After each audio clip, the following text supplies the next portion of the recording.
Frankly, that is why we are here today. It would have been easy to call this Sunday off. Trust me, the Super Bowl party could have begun at 8 o'clock this morning. We could have blamed the ice and snow and just rolled over and pulled the covers over our heads. And to some, it would make great sense to say that we're just waving the white flag and giving up today. For some, the simple fact that we won't be able to be in the sanctuary today will be reason enough to cancel the entire enterprise.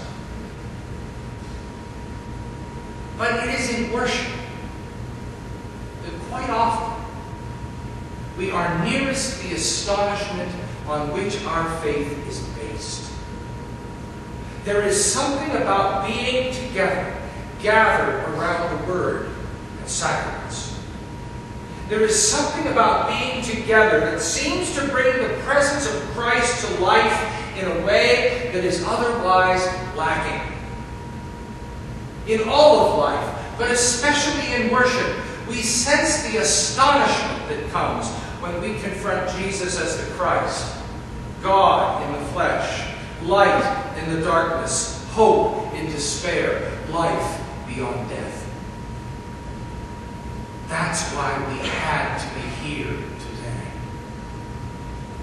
What if this is the day when for just one person it suddenly all makes sense?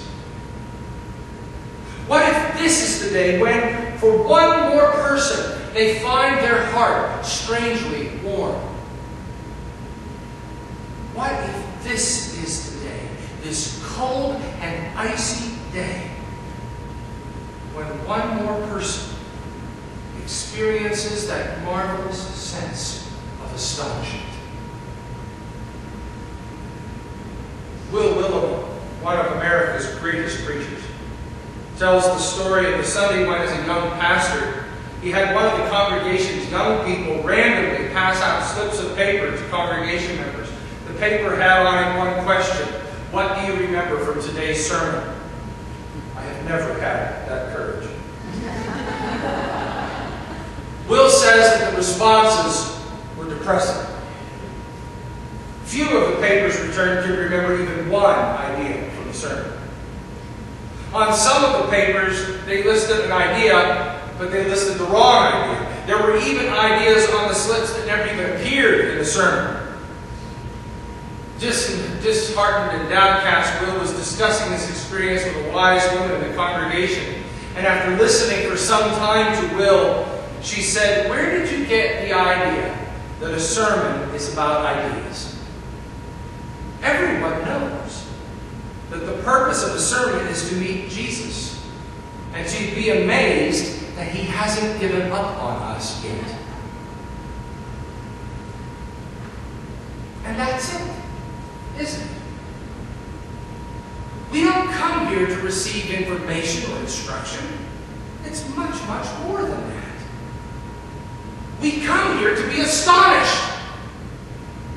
We come here to be surprised. We come here to be reminded that we are not alone, that God is with us, that we are surrounded by a great cloud of witnesses, that where 2 or 3 are gathered in His name, Jesus is there in the midst of the gathering. That's what this table is all about. It's the reminder that we are not alone, nor are we left to our own devices. God goes with us when the lights are on and when the lights are off. God goes with us wherever we may be going. We come here to be astonished. And the good news is that Jesus is utterly astonishing. Always has been, always will be, for now and forevermore.